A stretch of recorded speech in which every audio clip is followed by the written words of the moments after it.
please introduce yourself, please?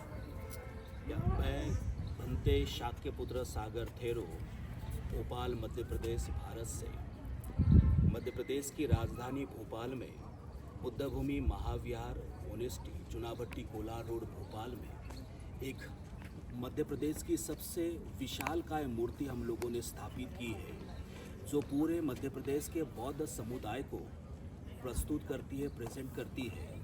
और पूरे मध्य प्रदेश के बौद्ध समुदाय के लोग, विशेष करके बौद्ध समुदाय के और अन्य लोग भी इस बौद्ध विहार से जुड़े हुए हैं।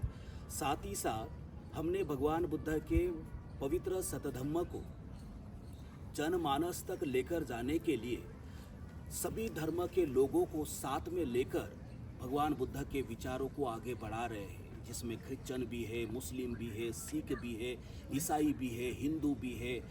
सभी प्रकार के, सभी जाति धर्म के लोगों को हम लोगों ने भगवान बुद्ध के धम्म के साथ जोड़ने के लिए हम लोग मध्य प्रदेश में काम कर रहे हैं। विगत 25 साल से हम लोग मध्य प्रदेश में काम कर रहे हैं।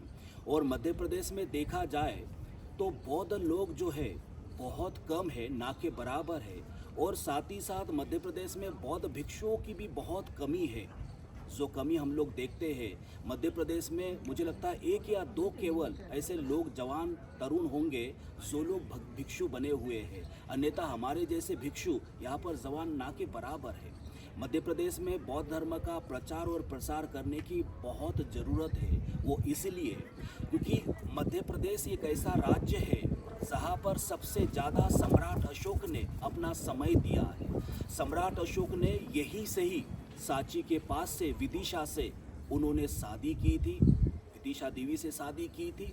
और सबसे ज़्यादा अगर देखा जाए तो सम्राट अशोक का समय जो है मध्य प्रदेश के उज्जैन में, मध्य प्रदेश की विदिशा में उनका सबसे ज़्यादा समय गया हुआ है। और देखा जाए तो डॉक्टर बाबा साहब आम्बेडकर ने 1956 में जब नागपुर की दीक्षा भूमि पर बौद्ध धर्म की दीक्षा ली और लाखों लोगों के साथ बौद्ध धर्म ग्रहण किया, उनका भी जन्म स्थान अगर देखा जाए तो महू है, मध्य प्रदेश है, जहाँ पर बाबा साहब आम्बेडकर का भी जन्म हुआ।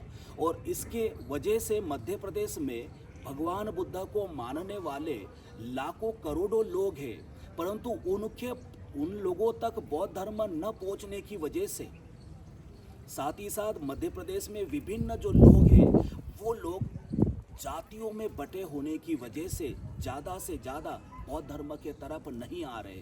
परंतु हमने एक प्रयास किया और उस प्रयास में हम लोग सफल हुए।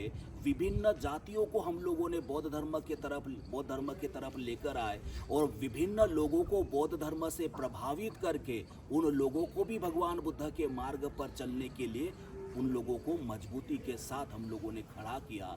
देखा जाए तो आज मध्य प्रदेश में सांची एक ऐसा विश्व स्तूप है, विश्व धरोहर है, जहाँ पर देश विदेश के लोग आते हैं और यहाँ पर दर्शन करते हैं।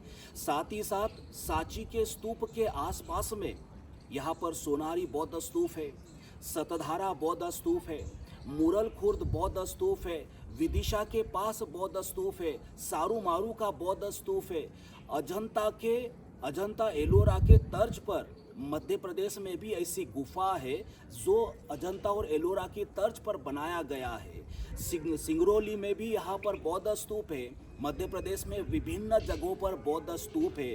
परंतु देखा जाए तो मध्य प्रदेश सरकार के द्वारा भी इन बौद्ध स्तूपों की उपेक्षा होती जा रही है और हमेशा होती रही है। और आज अगर हम लोग देखेंगे, यहाँ सांची का जो स्तूप है जहाँ पर सारीपुत्त और मोगल्यान के अस्थियां रखी हुई है, लोग यहाँ पर दर्शन करने के लिए आते हैं, लोग यहाँ पर दर्शन करते हैं।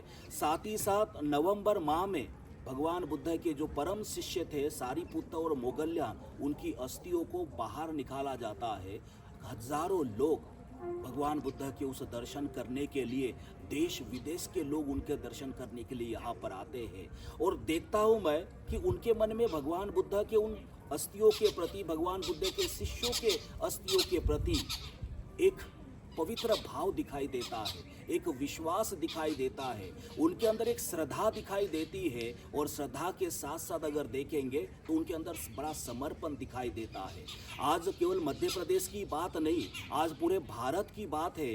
अगर भगवान बुद्ध के कुछ ऐसे अवशेष है जो पूरे भारत के अंदर सम्राट अशोक ने 84,000 स्तूप बनाए थे, स्मारक बनाए थे, उनमें से विभिन्न जो स्तूप है, विभिन्न स्मारक है, उन सारे स्मारकों को खोदा गया है, उनको खोला गया है। परंतु मध्य प्रदेश में केवल एक ऐसा स्तूप है जिसको आज तक नहीं खोला गया है। और कहा जाता है, एक इतिहास है कि उसके अंदर भगवान बुद्ध जिस आसन पर बैठा करते थे, वो आसंदी, भगवान बुद्ध की उस आसंदी के ऊपर सम्राट अशोक ने एक विशाल का स्तूप बनाया है। और वो आज तक भारत पूरे जम्बूद्वीप का वो पहला स्तूप है जिसको खोला नहीं गया है। वो स्तूप भी मध्य प्रदेश में ही है।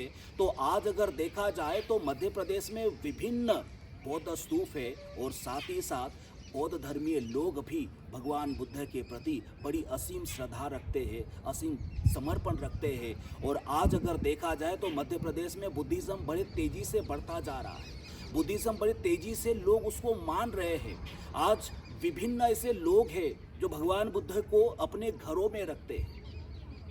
अब वो क्यों रखते हैं, किस वजह से रखते हैं, परंतु देखा जाए तो भगवान बुद्ध की शांति लोगों को प्रभावित कर रही है। भगवान बुद्ध का धम्म लोगों को प्रभावित कर रहा है। और आने वाले दिनों में, मुझे लगता है आने वाले दिनों में भारत के अंदर बुद्धिज़्म बहुत तेज़ी से बढ़ने वाला है।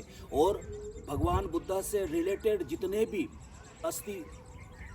अस्थियाँ है, जितने भी पवित्र अस्थियाँ रखी हुई है, उन पवित्र अस्थियों को अगर सार्वजनिक रूप में, सार्वजनिक स्थानों पर सुरक्षा के साथ अगर हम लोग रखते हैं या उनको पूजा के लिए रखा जाता है, तो मुझे ऐसा लगता है कि आज पूरे भारत का एक श्रद्धा और समर्पण का भाव उसके तरफ आ सकता है। और विभिन्न लोग उनको एक सम्मान की दृष्टि से, एक आदर की दृष्टि से और एक श्रद्धा और समर्पण भावना की दृष्टि से उनका दर्शन करेंगे। बहुत बहुत धन्यवाद।